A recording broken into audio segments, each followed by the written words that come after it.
All right, welcome into the show. It's Reiter's Block from Los Angeles, California, L.A., where yesterday Magic Irish goodbye the Lakers entirely. Of course, we're going to get into that. We're going to talk some Masters with my colleague Chip Patterson, and we're going to make time to celebrate the end of two remarkable careers of Dirk Nowitzki and Dwyane Wade tied up together. All of that and more starts here on CBS Sports HQ right now.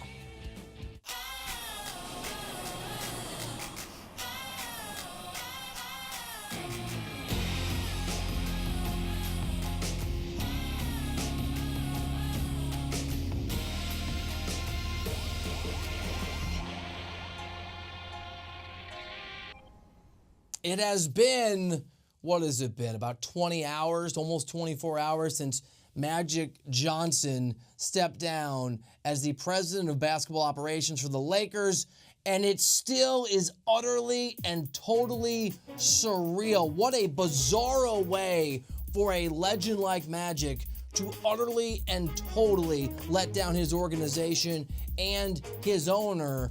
And this comes after what was basically several years of failure on the part of Magic Johnson. He was not a good president of operations. This just puts an exclamation point behind that.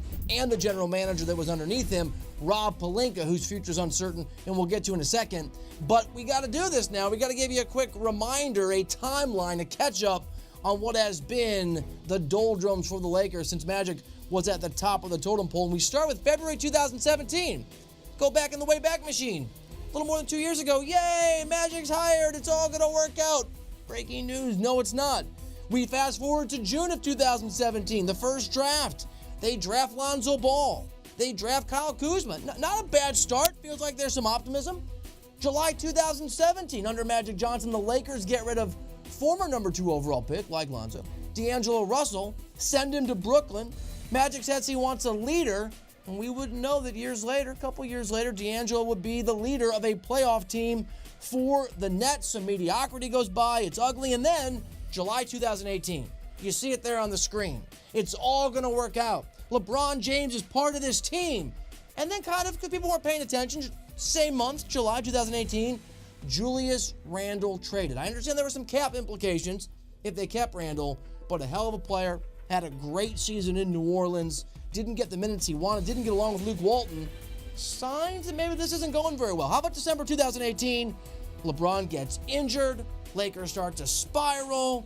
The wheels feel like they're coming off. And then February 2019, a few months ago, Magic Johnson is behind one of the most remarkable debacles in NBA trade history, utterly and totally alienating the team he wants to trade with, Anthony Davis, and the NBA at large. It's an embarrassment, their efforts to go get the brow. March 2019, not that long ago, LA eliminated from the playoffs. And then, as you know, last night, Magic Johnson comes out for an impromptu press conference and steps away. And before we get to a few nuggets from the former president of operations, let me just say this about the job of being a general manager that Magic Johnson should have known. And frankly, and Jeannie's a friend of the show, we've had her on, I think she's going to be a great owner, that Jeannie should have known. Being an NBA GM is not glamorous. It's not fun. You don't get to go on boats all the time with Samuel Jackson and bop around the Greek islands. You're on brutal and miserable flights early in the morning. You're in places like Lubbock, Texas, and Columbia, Missouri, and Lawrence, Kansas, and Chapel Hill, all over the country, looking for and scouting college players. So when it comes time to draft and you're in the draft room, or trade, or down the line free agents, you've seen these players when they were collegiate athletes. I can remember being on the road as an NBA guy and bumping into GMs like Neil O'Shea, who's in Portland, who would be going from one brutal flight to another, because that's the job. It's a grinder's job. It is not a let's sit back at the Founders Club at Staples Center, hang out and hold court. That ain't the gig, but it was the responsibility Magic Johnson signed up for. It's the promise he made to Lakers fans and to Jeannie Buss, and he broke it yesterday. And he broke it in bizarre fashion. There are several gems we could give you of that never-ending press conference, but we'll just throw a few your way, including Magic Johnson, letting people know that job was hard, man, and I really just want to enjoy my life. I was thinking about all those times, all guys who want me to mentor them or be a part of their lives, and I can't even do that. Like Russell Westbrook, that was a great feat the other day, and I couldn't even tweet it out to say, hey, congratulations, man. And if I had did that, everybody, oh, he's tampered. I don't like that. I like to be free. And then I got a great life. I was like, damn, I got a great life outside of this. What am I doing? You know. I know he's Magic Johnson, but we got to keep it straight here. We got to keep it real here on Writer's Block. If your colleague, if your buddy, if your boss you're relying on wins the lottery and suddenly becomes a millionaire and they're like, I'm out, deuces, I'm done. Okay, Magic, you knew you had a great life. You knew you were wealthy. You knew what it was like to be Magic Johnson, and you took on the responsibility anyway. You think that explanation is going to make Lakers fans feel relieved or happy or gratified that you did the right thing for you? They're not. You left them in a terrible spot. And then the stunner, Magic Johnson, as he's quitting, as he's letting people know that he's done, that he's abdicating the responsibility and difficult decisions that have to be made, including some in the next 24, 48 hours yesterday at the press conference, dropped that he hadn't even told Jeannie Buss yet. Somebody gonna have to tell my boss, because I know she's gonna be sick, but I know I couldn't face her face to face and tell her, even though I was just with her yesterday and we had a 3-hour meeting. But the one thing that she had in me, somebody she could trust and loyal to her, and then I will be that as well. It's an embarrassment and a humiliation for the Lakers. And while I think they can still turn things around, this is the most Mickey Mouse thing that I've seen in the NBA in a decade. It reminds me, and I've said this on this show and in the radio show that I host, they're becoming the Browns of the NBA. And it also makes Jeannie Buss. It's not just disrespectful to Jeannie. You tell your boss, Magic.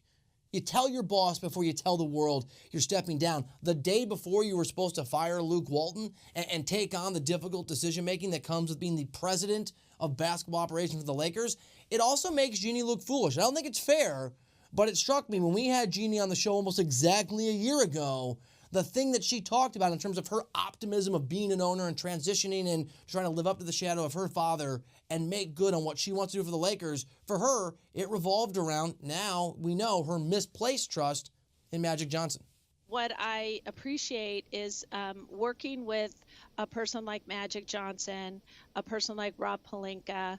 Our communication is, it's open conversation, it's collaboration, it's about, identifying our goals and taking the steps to get there. It obviously turned out it was none of those things. Jeannie Buss deserves better. So what happens now? Well, for Rob Pelinka, who's still the GM, it's hard to know whether he'll have the job or not. Remember, this is the guy, along with Magic, who put together this atrocity of a roster. I'm just going to read you just a few of the names they brought in, like an anti-one and done. Instead of being young and talented, these guys are old and washed up and bad in the locker room. Rajon Rondo, Lance Stevenson, Kentavious Caldwell-Pope. I'm going to stop there. There's a lot of them. The problem is if you keep Pelinka, he's going to fire Luke Walton, and Pelinka doesn't have the trust of a lot of people in the organization at this point, especially with Magic gone. But if you're bringing somebody else, they're going to want their own head coach if Luke Walton sticks around, probably a year from now. The move is probably, the opportunity Magic has given Jeannie is this. Magic had to go eventually. He just didn't do it in a graceful way or an appropriate way, but he's gone. Jeannie needs a clean house. Pelinka needs to be moved on, and a real GM needs to be hired. That's what has to happen next. For Luke Walton, it's a more difficult question. I like Luke, a lot of people around the NBA do, but it hasn't been a fit. And LeBron is hard to coach. And again, and if you want to survive as a coach in particular, and again, even if Luke Walton sticks around, is he the right guy? Will the next GM think he's the right guy? In fact, none other than Shaquille O'Neal, who knows a thing or two about the Los Angeles Lakers and the NBA, told our own Reed Forgrave a few days ago before this drama that no, Luke as the Lakers coach, probably not the right fit. We're used to winning. We're used to having legendary coaches. Luka's okay, but we're gonna need somebody to bring us back to championship glory. I don't know if Luke's that guy. I don't know if Tyrone Lue's that guy. I don't know who that guy is, but he definitely needs some other players around him. I know it's not fair. Life isn't fair. It's clean slate time for the Lakers, which brings us to what happens to Jeannie Buss. I'm a big believer, and people around the NBA are as well, that Jeannie is going to eventually evolve into a great owner. But you're the Lakers owner, and the patience for that, at least in Los Angeles, is not going to be very long. Jeannie Buss needs to understand now that she has no friends in that building. Those relationships and the idea of family go away when you're the owner and you're in charge. She has had to fire her own brother, which was the right call. And now she's had to accept that Magic Johnson handed her this hot potato of difficult decisions and unfair expectations with no notice to the press before he talked to her. And that's the job that she's in. The NBA is a Game of Thrones, just like a lot of other businesses. And Jeannie, who I think is up to the job, is going to have to accept that she'll have to be the decision maker, hire the right people, not friends, not family, not Magic Johnson. It is time to go out and get a professional and treat this business not like a family-run organization, one of the most important sports brands in the world. I'm rooting for her. I like her. I think she'll get there. What Magic did was unacceptable. It should tarnish his legacy in Los Angeles.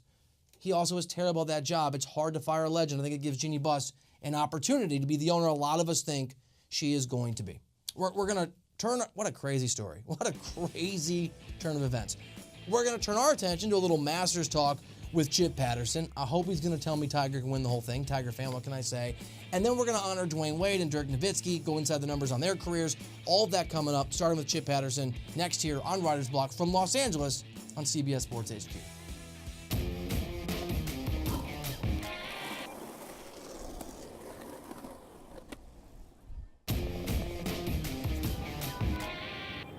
All right, welcome back into Los Angeles, California. Bill Reiter with you here on Reiter's Block. It's time to talk some Masters, a tradition like no other, with our friend Chip Patterson. Covers golf among other sports for CBS Sports, CBSSports.com, CBS Sports HQ. All right, Chip, let's dive right into the guy that at least I'm paying the most attention to, that I'm rooting for. Give me reason to believe in Tiger Woods. What's the prognosis for Tiger over the next few days? Well, where Tiger Woods is now is so much more further along than he was when he entered this a year ago. Because a year ago, we saw him at the Masters, and we had fanfare, and we had hope. What do we have since then? We have results. We've got the number 2 finish at the PGA Championship. We've got the top 10 finish at the Open Championship. And, of course, we have his win, finally ending the drought, winning at the Tour Championship. And I think what we've heard from Tiger this week since he arrived on the grounds at Augusta is that he has proven to himself that he can compete against the best in the world. And that was really the last bit, right? Like, we were all in. Like, we showed up at the Valspar, a golf tournament with paint cans as golf tees. We were at the Valspar Championship rooting for Tiger, but Tiger had to prove to himself that he could do it. The statistics say this: Tiger Woods is one of the 12 to 15 best golfers in the world right now. He's not number 1 like he was about a decade ago, but he's one of the 12 to 15. And if you're one of the 12 to 15 best golfers in the world, throw in, his 4 previous championships at Augusta, you got to consider him favorable to at least make some noise. All right, Chip, if somebody came to you, if a secret benefactor said, all right, Chip, you tell me how many more majors Tiger's going to win, and if you get that number right when he retires, I'm going to hand you $500,000. What is the number you're putting forward? 1. And maybe an Open Championship. I'll take it that further. I think it's only 1. I don't think it's 2. But I think that at the Open Championship, where we have seen players be able to continue to be successful later on into their careers, and his own personal success at the Open Championship. I mean, it was the major championship where he got his swag back. I would love to see him win another green jacket because of the way that he exploded onto the scene in 1997. But I think he's only going to get 1 more major, and I think the most likely one is the Open. Man, I don't have $500,000, but I would give, $500, a lot of money to me, just to have Tiger Woods win 1 more. All right, so I want to ask you this. Among those 12 to 15 golfers, or maybe beyond those 12 to 15 top golfers in the world right now, who's the guy, or if you think there's a couple that from your perspective, Chip, are the favorites here for you to take home the green jacket on Sunday?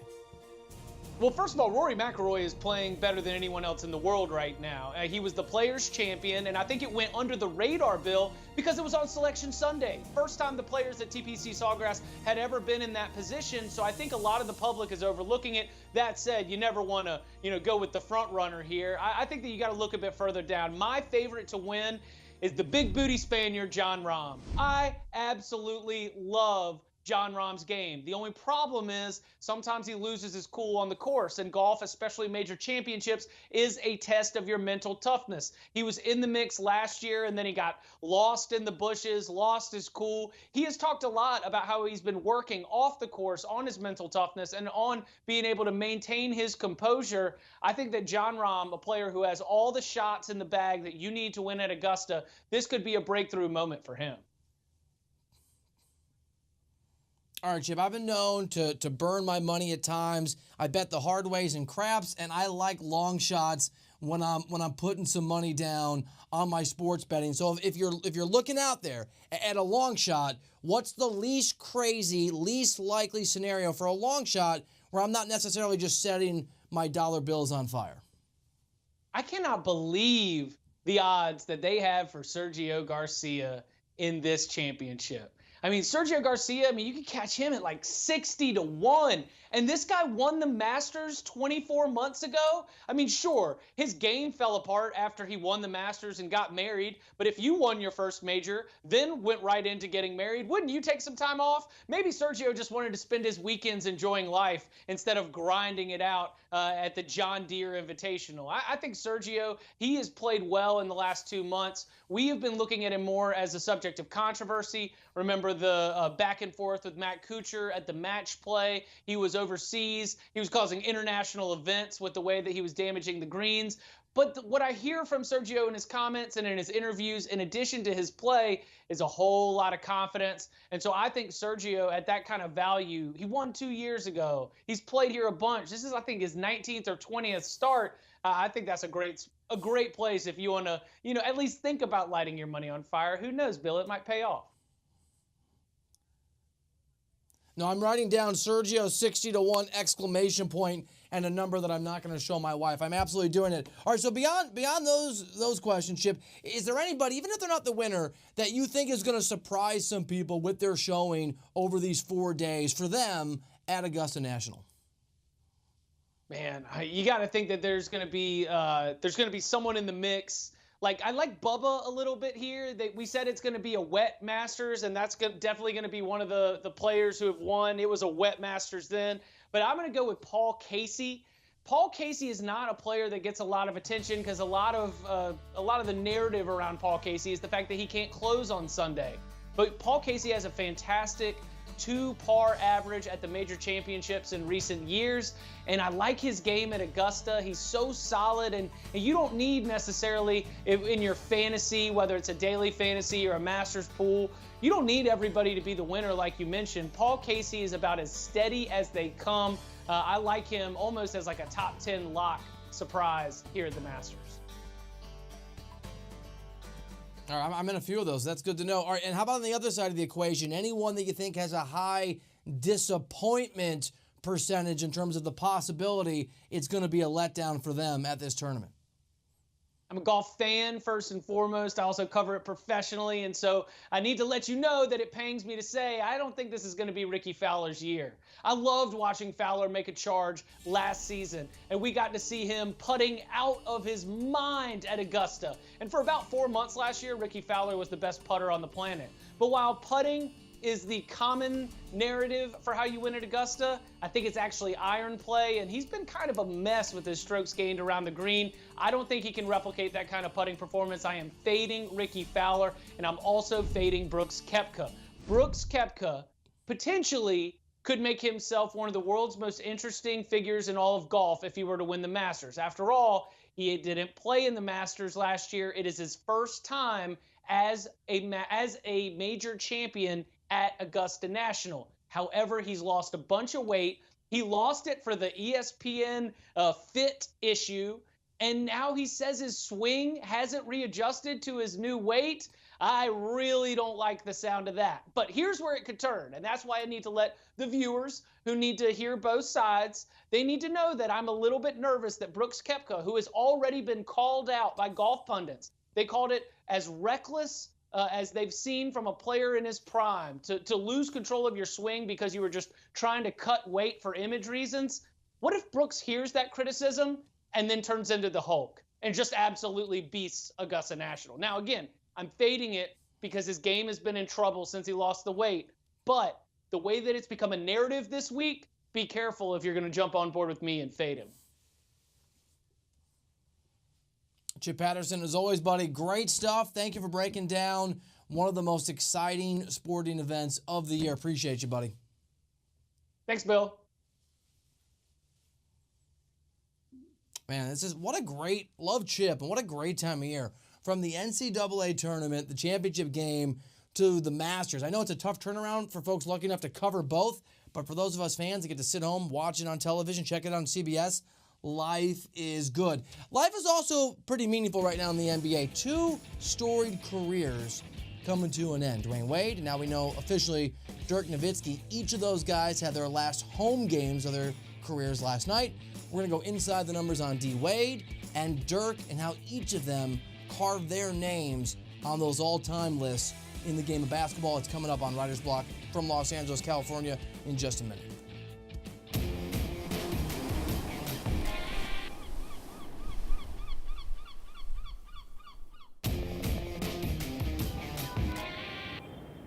I don't have the one last dance. I don't have the success in my life, period, without team. You know, whether it's my basketball team, whether it's my family team, whether it's my business team. This was rocking from the first minute. So, yeah, I had a heck of a time, and definitely going to miss it. And so that is it.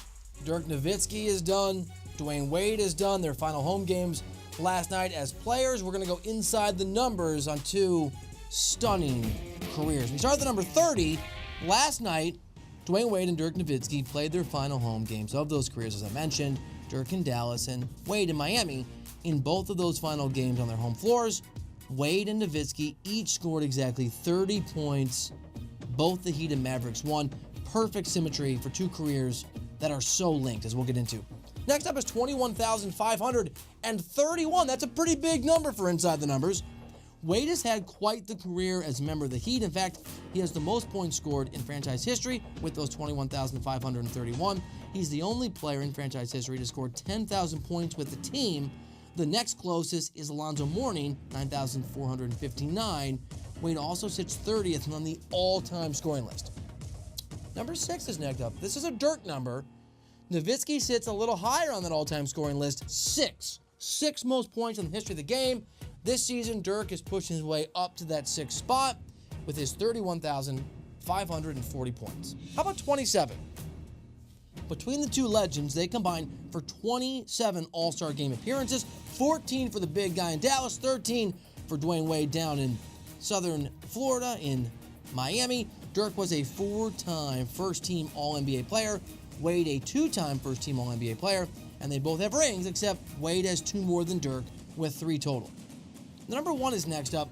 Although Wade does have a couple more championships to his resume, the 2 superstars do have something in common. They were both Finals MVP a single time. Dirk, of course, in his only title win over Wade, LeBron, and the Heat in 2011, and Wade in 2006 when he got it done for Miami's first ring with Shaq. And finally, 18, these guys have also had almost identical careers against each other. I love this, and will end up being their last head-to-head matchup. The Heat beat the Mavs 105-99. That gave Wade 18 total wins over Dirk. Dirk has 17 total wins over Wade. They each have 6 playoff wins against each other, and they've each beaten the other in a finals. What a cool, what a fitting way for these 2 guys to retire together in the same year. I love both of their games. I was lucky enough to cover D. Wade as a reporter. I was around Nowitzki for that final series when I was covering the Heat. Amazing, amazing players. Congrats to both of them. We are, as NBA fans, as sports fans, better off those 2 guys were a part of the game. All right, before we sign off, it's time for Bill's big bet of the night. Let's do this.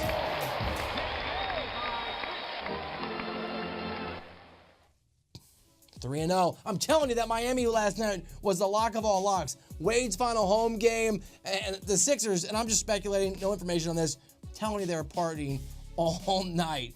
There's a pull of South Beach down in Miami that gets visiting teams.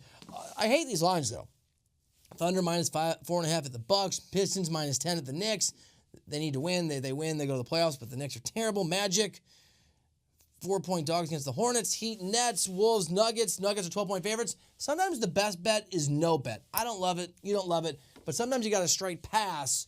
So Bill's big bet of the night is no bet. I hate these games. I never bet NBA's final day of the year because you just don't know what's going to happen, who's going to rest, which coaches decide they want their guys to get some minutes. It is a strong pass for me. But we've got a great show for you tomorrow. Running back Nick Chubb's going to be on the program. and we'll dive into some Masters talk and keep you updated, of course, all day long on CBS Sports HQ. So hopefully we'll see you at Writers Block 5 Eastern, 2 Pacific tomorrow. The guys are taking over down in Fort Lauderdale. Get you caught up on what's trending in the world of sports, and Sportsline coming up in 30 minutes from Stamford, Connecticut. Thank you for being here. My name is Bill Reiter. We'll see you tomorrow.